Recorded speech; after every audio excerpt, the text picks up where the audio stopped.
কল্পনা করুন এমন একটি অন্ধকূপের কথা, যেখানে একবার প্রবেশ করলে ফেরার কোনো রাস্তা নেই।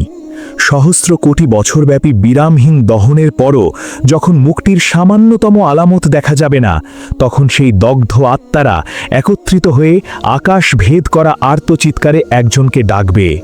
তাদের সেই করুণ আকুতি হবে, হে মালিক, আপনার রবের কাছে আবেদন করুন, তিনি যেন আমাদের অস্তিত্বটুকু চিরতরে নিশ্চিহ্ন করে দেন। তারা স্বর্গ প্রার্থনা করবে না, এক চুমুক পানীয় ভিক্ষা করবে না।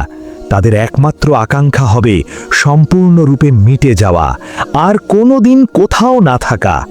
কিন্তু এই মালিক কে? তিনি কোনো সাধারণ সত্তা নন। তিনি জাহান্নাম নামক সেই মহাভয়ঙ্কর কারাগারের সর্বপ্রধান তত্ত্বাবধায়ক, যার আকৃতি দেখলে স্বয়ং দোজখের লেলিহান অগ্নিশিখাও আতঙ্কে গুটিয়ে যায়। সৃষ্টি জগৎ যত দিন ধরে টিকে আছে, ঠিক তত দিন ধরে তার মুখে একবারের জন্য হাসির কোনো ছায়া পড়েনি।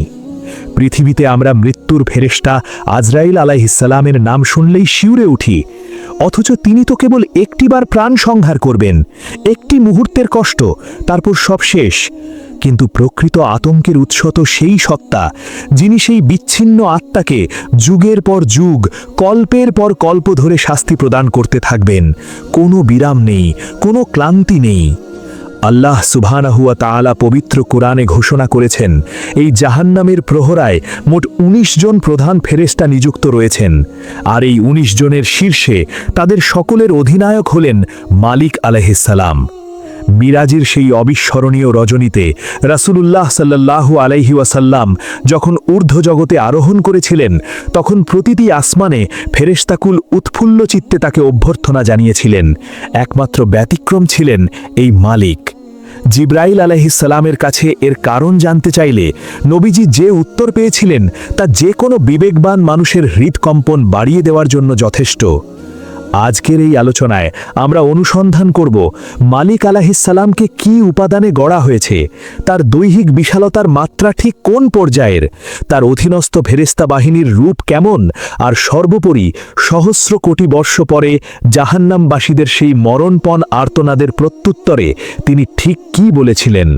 হৃদয়কে প্রস্তুত রাখুন, কারণ আজকের এই চিত্রায়ন আপনার পার্থিব জীবনের প্রতি আসক্তি চিরকালের জন্য ভেঙে দিতে সক্ষম। মেরাজের রাতের সেই দৃশ্যপট একবার মানুষ চক্ষে আনুন। বোরাকে আসীন হয়ে রাসূলুল্লাহ সাল্লাল্লাহু আলাইহি ওয়াসাল্লাম যখন এক আসমান থেকে আরেক আসমানে উত্তীর্ণ হচ্ছিলেন, তখন চারদিকে এক অভূতপূর্ব উৎসব মুখর পরিবেশ বিরাজ করছিল। অগণিত ফেরেশতা সুশৃঙ্খল সারিতে দাঁড়িয়ে তাদের সর্বশ্রেষ্ঠ নবীকে সম্বর্ধনা দিচ্ছিলেন। নবীজি যে ফেরেশতার পাশ দিয়ে অতিক্রম করছিলেন, তিনি পরম আনন্দে উদ্ভাসিত হয়ে সালাম জানাচ্ছিলেন, শুভকামনা ব্যক্ত করছিলেন। গোটা আসমানি রাজ্য তখন আলোর বন্যায় প্লাবিত, পরিবেশ অত্যন্ত প্রশান্তিময়। কিন্তু আসমানের একটি বিশেষ স্তরে পৌঁছানোর পর এই স্নিগ্ধ পরিমণ্ডল আচমকা পাল্টে গেল। নবীজি সাল্লাল্লাহু আলাইহি ওয়াসাল্লামের সম্মুখে এমন এক সত্তা এসে দণ্ডায়মান হলেন, যার মুখমণ্ডলে আনন্দের লেশমাত্র চিহ্ন নেই। তার দৃষ্টি এতটাই হিমশীতল, এতটাই গভীর ও ধারালো যে সৃষ্টিজগতের সবচেয়ে নির্ভীক সত্তাও সেই দৃষ্টির সামনে দাঁড়ালে ভেতরে ভেতরে কাঁপতে শুরু করবে। তিনি নবীজিকে সালাম দিলেন বটে, তবে তার অভিব্যক্তিতে উচ্ছ্বাস বা স্নেহের কোনো আভাস ছিল না। সমগ্র আসমানের অসংখ্য ফেরেশতার ভিড়ে এই একজন ছিলেন সবার থেকে সম্পূর্ণ স্বতন্ত্র, যেন জমাট বাঁধা ভীতি একটি অবয়ব ধারণ করে দণ্ডায়মান। বিস্মিত হয়ে রাসূলুল্লাহ সাল্লাল্লাহু আলাইহি ওয়াসাল্লাম তার ভ্রমণসঙ্গী জিবরাইল আলাইহিসসালামের দিকে ফিরে প্রশ্ন করলেন, হে জিবরাইল, এ পর্যন্ত যতগুলো ফেরেশতার সাথে আমার সাক্ষাৎ হয়েছে, প্রত্যেকেই সহাস্য বদনে আমাকে বরণ করেছে, কিন্তু ইনি কে? কেন তার চেহারায় একটুও প্রসন্নতার ছোঁয়া নেই? জিবরাইল আলাইহিসসালাম তখন অত্যন্ত গম্ভীর কণ্ঠে যে উত্তর দিয়েছিলেন, তা শুনলে যে কোনো ঈমানদার ব্যক্তির রাত্রিকালীন নিদ্রা হারিয়ে যাওয়ার কথা। তিনি বললেন, ইয়া রাসূলুল্লাহ, ইনি হলেন মালিক, দোজখের সর্বোচ্চ প্রহরী ও নিয়ন্ত্রক। যেদিন থেকে আল্লাহ রাব্বুল আলামিন জাহান্নাম সৃষ্টি করেছেন সেদিন থেকে এই মুহূর্ত পর্যন্ত তার চেহারায় একটি বারের জন্যেও হাসি ফোটেনি। সুবহান আল্লাহ। বিষয়টি একটু গভীরভাবে চিন্তা করুন। ফেরেশতাদের মূল উপাদান হল নূর বা জ্যোতি।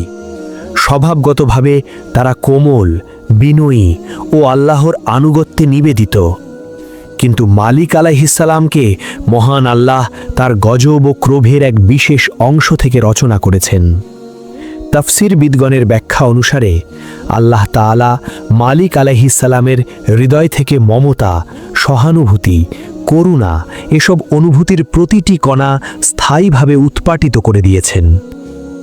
দোজখের প্রচণ্ড অগ্নি অন্যান্য সত্তার জন্য আতঙ্কের কারণ হলেও মালিক আলাইহিসসালামকে আল্লাহ এমন এক অসাধারণ শারীরিক ও আত্মিক কাঠামো দান করেছেন যে তার রূপ প্রত্যক্ষ করলে স্বয়ং জাহান্নামের দাবদাহ সন্ত্রস্ত হয়ে পিছু হটে। পৃথিবীতে আমরা আজরাইল আলাইহিসসালামের কথা ভাবলে শঙ্কিত হই, কারণ তিনি প্রাণ হরণ করেন। তবে আজরাইল আলাইহিসসালামের কাজ তো কেবল একটি মুহূর্তের, একবার রূহ বের করা, তারপর সেই যন্ত্রণার পরিসমাপ্তি। পক্ষান্তরে মালিক আলাইহিসসালাম সেই রূহকে অনন্তকাল জুড়ে দণ্ড প্রদান করতে থাকবেন, যার কোনো সমাপ্তি রেখা কোনো দিন আঁকা হবে না। তাহলে তার শারীরিক আয়তন কতটুকু বিশাল হতে পারে?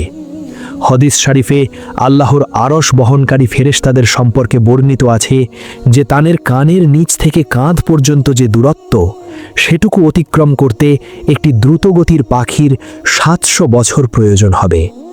এখন চিন্তা করুন, যিনি সমগ্র জাহান্নামকে একাই শাসন করেন, তার বিশালতা কোন মাত্রার হবে?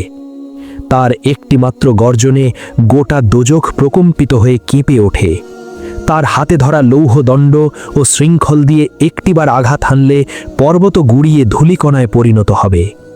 তার চোখের দিকে কোনো অভিশপ্ত আত্মা দ্বিতীয়বার চোখ তুলে তাকানোর দুঃসাহস করতে পারে না। জাহান্নামের এই সুবিশাল ও জটিল ব্যবস্থাপনা পরিচালনায় মালিক আলাইহিসসালামের অধীনে নিয়োজিত আছে কোটি কোটি ফেরেশতা, যাদের পরিচিতি জাবানিয়া নামে। আর এই বিপুল বাহিনীর পরিচালনায় মালিক আলাইহিসসালামের সরাসরি তত্ত্বাবধানে রয়েছেন 19 জন শীর্ষ অধিনায়ক। সূরা আল মুদ্দাসিরের 30 নম্বর আয়াতে আল্লাহ তাআলা স্পষ্টভাবে জানিয়েছেন, আলাইহা তিসআতা আশারা, অর্থাৎ সেই আগুনের ওপর 19 জন প্রহরী নিযুক্ত রয়েছে। এই ফেরেশতাদের বৈশিষ্ট্য কেমন? সূরা আত-তাহরিমের 6ষ্ঠ আয়াতে আল্লাহ বর্ণনা করেছেন তারা অত্যন্ত কঠোর স্বভাব ও নির্মম। আল্লাহ যে আদেশই প্রদান করেন তারা বিন্দুমাত্র বিচ্যুত না হয়ে তা নিখুঁতভাবে কার্যকর করেন। পৃথিবীতে যখন আইন শৃঙ্খলা রক্ষাকারী বাহিনী কোনো দোষীকে শাস্তি দেয়, তখন অপরাধীর আহাজারি দেখে প্রায়ই তাদের মনে একটুখানি সমবেদনা জাগে। কিন্তু এই 19 জন ফেরেশতা এবং তাদের পরিচালিত জাবানিয়াদের হৃদয়ে দয়ার অনুমাত্র অবশিষ্ট নেই। একজন দোজখবাসীকে যখন জ্বলন্ত অগ্নিস্রোতে নিমজ্জিত করে তার ত্বক গলিয়ে ফেলা হয়, সে যতই চিৎকার করুক, যতই মাতৃনাম ধরে কাকুতি মিনতি করুক, এই ফেরেশতাদের মুখের একটি রেখাতেও কোনো পরিবর্তন আসে না। তাদের প্রতিটি আঘাতে 70,000 দোজখবাসী একযোগে জাহান্নামের সর্বনিম্ন গহ্বরে গিয়ে আছড়ে পড়ে। তারা যেন এক ত্রুটিহীন যন্ত্রের মতো নির্দিষ্ট নকশায় চালিত, চরম পরাকাষ্ঠার নির্মমতায় আল্লাহর বিধান বাস্তবায়ন করে যান অবিরত। এবার সেই জাহান্নামের রূপটি একটু কল্পনায় আনুন। পৃথিবীতে কারো হাত যদি মাত্র এক মুহূর্তের জন্য জ্বলন্ত উনুনে ছোঁয়া লাগে, তবে সেই যন্ত্রণায় সে অস্থির হয়ে যায়। এখন সেই নরকের কথা ভাবুন, যার তাপমাত্রা পৃথিবীর আগুনের তুলনায় 70 গুণ বেশি প্রবল। সেখানে পাপীদের দেহকে অস্বাভাবিক বিশাল আকৃতি দেওয়া হবে, শুধু এই উদ্দেশ্যে যাতে শাস্তির প্রতিটি কণা তারা পূর্ণ মাত্রায় টের পায়। সূরা আন নিসার 56 নম্বর আয়াতে আল্লাহ রাব্বুল আলামিন ঘোষণা দিয়েছেন, যতবার তাদের চর্ম দগ্ধ হয়ে বিনষ্ট হবে, ততবারই আমি তাদের নতুন চর্ম দিয়ে প্রতিস্থাপিত করব, যাতে তারা শাস্তির পূর্ণ স্বাদ গ্রহণ করতে পারে। এক দুইবার নয়, ক্রমাগত সহস্র কোটি বছরব্যাপী এই চক্র অবিরাম চলতে থাকবে। ত্বক পুড়বে, ঝরে যাবে, আবার নতুন করে গজিয়ে উঠবে, আবার পুড়বে। এই অন্তহীন আবর্তে তারা ঘুরপাক খেতে থাকবে। 1000 কোটি বছর, পৃথিবীর মাপকাঠিতে 100 বছরই তো মানুষের কাছে এক সুদীর্ঘ ইতিহাস। সেখানে সহস্র কোটি বছর ধরে তারা টগবগে রক্ত ও পুঁজ পান করবে, জাক্কুম বৃক্ষের কন্তকাময় ফল চর্বণ করবে, অগ্নিতে দগ্ধ হবে প্রতিটি ক্ষণে। তাদের হাহাকার ও বিলাপে দোজখের বাতাস ভারাক্রান্ত হয়ে থাকবে। এই অকল্পনীয় সহস্র কোটি বছরের দহনের পর জাহান্নামবাসীরা একটি ক্ষীণ আশায় ভাববে, হয়তো এতদিনের যন্ত্রণা দেখে আল্লাহ তাদের প্রতি সদয় হবেন। তখন তারা সম্মিলিতভাবে ঊর্ধ্বাকাশের পানে মুখ তুলে প্রাণান্তকর আকুতি জানাবে তাদের প্রতিপালকের দরবারে।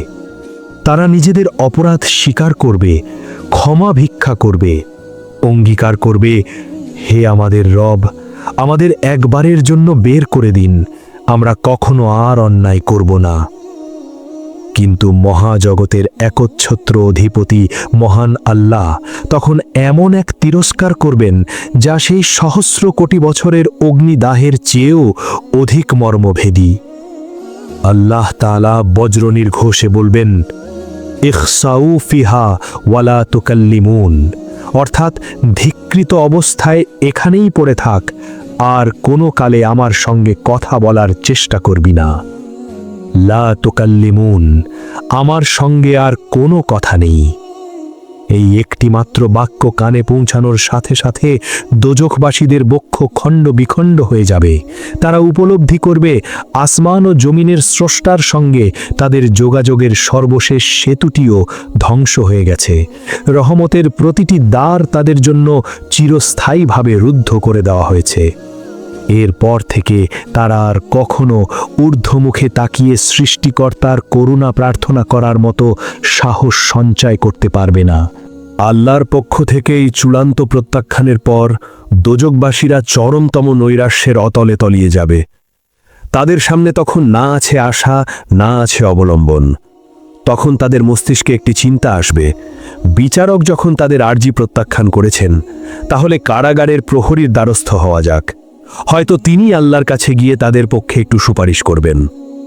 তখন কোটি কোটি দোজখবাসী, যাদের দেহ আগুনে পুড়ে অঙ্গার হয়ে গেছে, যাদের চক্ষু গনে গণ্ডদেশে ঝুলে পড়েছে, তারা সকলে ঐক্যবদ্ধ হয়ে জাহান্নামের সর্বোচ্চ শাসনকর্তা মালিক আলাইহিস সালামের অভিমুখে ফিরবে। সূরা আজ-জুকরুফের ৭৭ নম্বর আয়াতে আল্লাহ তাআলা তাদের সেই মর্মন্তুদ আর্তনাদ হুবহু সংরক্ষণ করে রেখেছেন। তারা একযোগে সর্বশক্তি দিয়ে চিৎকার করে বলবে, ইয়া মালিকু লিয়াকদি আলাইনা রব্বুকা, হে মালিক, আপনার প্রতিপালকের কাছে আবেদন করুন, তিনি যেন আমাদের মৃত্যু দিয়ে এই সব কিছুর ইতি টানেন। লক্ষ্য করুন, সহস্র কোটি বছরের অমানসিক কষ্ট সহ্য করার পর তারা মালিক আলাইহিস সালামের কাছে জান্নাতের আবেদন করছে না, একটু জল বা খাদ্যও প্রার্থনা করছে না। তাদের একমাত্র মিনতি, আমাদের কেবল মেরে ফেলুন, আমরা আর কোথাও বেঁচে থাকতে রাজি নই, আমাদের সত্তাটুকু নিশ্চিহ্ন করে দিন। কি ভয়াবহ এক আকুতি! এই আবেদন দোজখের এক কিনারা থেকে অপর কিনারায় প্রতিধ্বনিত হতে থাকবে। জাহান্নামবাসীরা মালিক আলাইহিস সালামের দিকে চেয়ে থাকবে, অধীর প্রতীক্ষা করবে, মনে মনে ভাববে, হয়তো তিনি এবার তাদের প্রতি সামান্য সহমর্মিতা দেখাবেন, হয়তো তিনি আল্লাহর দরবারে গিয়ে নিবেদন করবেন, হে আল্লাহ, এরা তো সহস্র কোটি বছর ধরে জ্বলছে, এবার এদের নিঃশেষ করে দিন। কিন্তু বাস্তবতা এর থেকে সম্পূর্ণ বিপরীত। তাফসিরবিদগণ এবং হযরত ইবনে আব্বাস রাদিয়াল্লাহু আনহুর বর্ণনানুসারে জাহান্নামবাসীরা মালিক আলাইহিস সালামকে এই আকুল আহ্বান জানানোর পর তিনি তাৎক্ষণিকভাবে কোনো সাড়া দেবেন না। তিনি সম্পূর্ণ নিশ্চুপ, নিষ্পন্দ থাকবেন। দোজখবাসীরা তার প্রতিক্রিয়ার অপেক্ষায় থাকবে। 1 দিন, 2 দিন, 100 বছর, না, আরও অনেক বেশি। পুরো 1000 বছর ধরে তারা কেবল মালিক আলাইহিস সালামের একটি কথার প্রতীক্ষায় প্রহর গণনা করবে।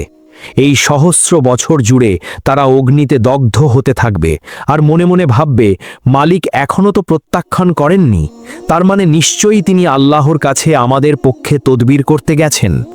এই মরীচিকা সম ভ্রান্ত প্রত্যাশা বুকে পুষে তারা আরও 100 বছর পার করে দেবে। কিন্তু তারা জানে না, মালিক আলাইহিস সালামের অভিধানে দয়া নামক কোনো শব্দের অস্তিত্বই নেই। ঠিক 1000 বছরের সুদীর্ঘ নীরবতা ভেঙে অবশেষে জাহান্নামের সেই ভীতিপ্রদ সিংহাসন থেকে মালিক আলাইহিস সালাম মুখ খুলবেন। সমগ্র দোজক তৎক্ষণাৎ থমকে যাবে, স্তব্ধতা নেমে আসবে। কোটি কোটি জাহান্নামবাসী কান পেতে রইবে, হয়তো এবার মুক্তির কোনো সুসংবাদ ভেসে আসবে। কিন্তু মালিক আলাইহিস সালাম কোনো প্রকার আবেগ, মায়া বা সংবেদনশীলতা ছাড়াই অত্যন্ত ঠান্ডা ও ইস্পাত কঠিন কণ্ঠে মাত্র একটি ছোট্ট বাক্য উচ্চারণ করবেন। সূরা আজ-জুখরুফের সেই একই আয়াতে আল্লাহ তার সেই জবাবটি চিরকালের জন্য নথিবদ্ধ করে রেখেছেন। মালিক আলাইহিস সালাম বলবেন, ইন্নাকুম মাকিসুন, নিশ্চিতভাবে তোমাদের এখানেই চিরকাল অবস্থান করতে হবে।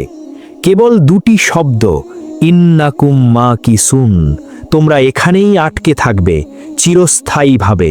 মৃত্যু আসবে না, নিষ্কৃতি মিলবে না, বিশ্রামের কোনো অবকাশ নেই। এই একটি মাত্র জবাবের মাধ্যমে দোজকবাসীদের অন্তরে সহস্র বছর ধরে জমিয়ে রাখা সর্বশেষ আশাটুকুও এক মুহূর্তে ধূলিসাৎ হয়ে যাবে, যেন একটি মহা বিস্ফোরণ তাদের ভেতরের সব কিছু ছিন্ন বিচ্ছিন্ন করে দিল। মালিক আলাইহিস সালামের এই প্রত্যুত্তর শ্রবণের পর দোজখবাসীরা পরিপূর্ণভাবে অনুধাবন করবে তারা এক অনন্ত ঘূর্ণিপাকে আবদ্ধ হয়ে পড়েছে, যার কোনো শেষ নেই, কোনো সমাপ্তি নেই। এরপর তাদের এই নিরঙ্কুশ নৈরাশ্যকে চিরস্থায়ী করার জন্য জান্নাত ও জাহান্নামের মধ্যবর্তী স্থানে মৃত্যুকে একটি ধূসর বর্ণের মেষরূপে উপস্থিত করা হবে। সকলের চোখের সামনে সেই মেষটিকে জবেহ করা হবে। তারপর ঘোষণা আসবে, হে দোজখবাসী, মৃত্যু আর নেই, তোমরা অমর। মৃত্যু নিজেই যখন মৃত, তখন এই অগ্নি, এই ফুটন্ত পুঁজ, এই জাক্কুমের কাঁটা আর মালিক আলাইহিস সালামের সেই ভয়াল উপস্থিতি সব কিছুই হয়ে যাবে তাদের অনন্তকালের চিরসঙ্গী। চূড়ান্ত হতাশায় পতিত হয়ে দোজখবাসীরা উন্মাদের মতো নিজেদের দেহের মাংস নিজেরাই কামড়ে ছিঁড়তে থাকবে, পশুর মতো আর্তনাদ করবে। কিন্তু তাদের সেই ক্রন্দন শোনার জন্য, সেই বিলাপে সাড়া দেওয়ার জন্য গোটা মহাবিশ্বে আর কেউ অবশিষ্ট থাকবে না। অনন্তকাল ধরে মালিক আলাইহিস সালামের নির্মম পাহারায় তাদের এই নিঃশব্দ কান্না দোজখের অতলান্ত অন্ধকারে কেবল প্রতিধ্বনি তুলতেই থাকবে, আর কেউ শুনবে না, কেউ সাড়া দেবে না। প্রিয় দর্শক, ক্ষণস্থায়ী পার্থিব জীবনের ভোগবিলাসে মত্ত হয়ে আমরা কি মালিক আলাইহিস সালামের সেই অনন্তকালের শাস্তি ক্রয় করে নিচ্ছি? সহস্র কোটি বছর পরে যার একটিমাত্র উক্তি মানুষের বুকের শেষ আশার প্রদীপটুকুও নিভিয়ে দেবে। সেই দিনে আমাদের এই পার্থিব সুখ কোনো কাজেই লাগবে না। হে আল্লাহ, আমাদের প্রত্যেককে জাহান্নামের সেই ভয়ঙ্কর আগুন থেকে হেফাজত করুন, আমিন। তবে থামুন, মালিক আলাইহিস সালামের শাস্তি থেকে তো বাঁচতে চাই, কিন্তু হাসরের সেই প্রচণ্ড তাপদাহের দিনে কারা পাবেন আল্লাহর আরশের বিশেষ ছায়ায় আশ্রয়? সেই বিষয়ে জানতে চ্যানেলটি সাবস্ক্রাইব করে রাখুন এবং অপেক্ষা করুন আমাদের পরবর্তী পর্বের জন্য।